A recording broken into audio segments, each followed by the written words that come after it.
Alright, we're getting a little more scary here at these problems, but really they're not if you take it piece by piece. Remember, the first thing you look at is at your denominator. I've got 6, 6, and 6n. Well, all I have to do is multiply this fraction. Boy, this mouse and this hand is not working well. And let me try it again. Multiply this fraction by n over n to get 6n on the bottom, and this fraction by n over n. So I end up with multiplying your n and your 2n, you get 2n squared, minus your n and your 5, 5n. The bottom, n times 6 is 6n, equals, again taking the quantity, n squared plus 3n, multiply your n, 6n. Again, I took that n to each of those terms, multiplying.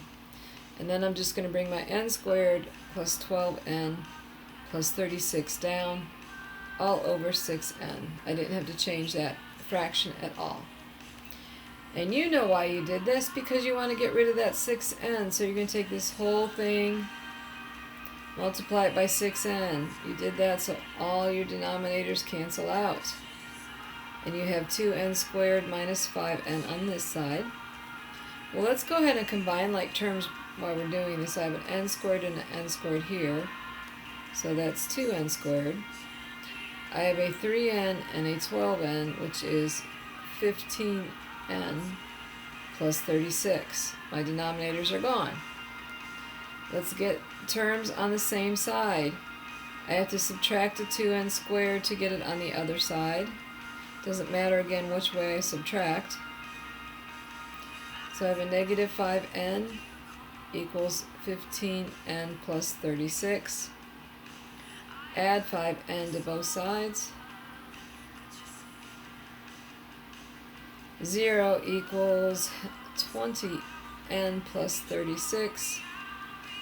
Negative 36, all I did was subtract my 36 there. Oops, that's a 20. And get n by itself, you divide by 20. So a negative 36 over 20 equals n, but this fraction reduces. So if I'm looking at this fraction to see what it reduces to, I can reduce each by 4. So 36 divided by 4 is 9, and 20 divided by 4 is 5. And now I'm going to go ahead and pause this video, plug this back into my calculator, and check, and I'll show you my screen in just a moment. Alright, plugging this back in my calculator. Again, I chose to do this equation right here, plugging my negative 9/5 back in. When I plug 2 times negative 9/5 squared minus 5 times negative 9/5, 15.48. Plugging it in on the other side, I get the same. So therefore my answer is the negative 9/5.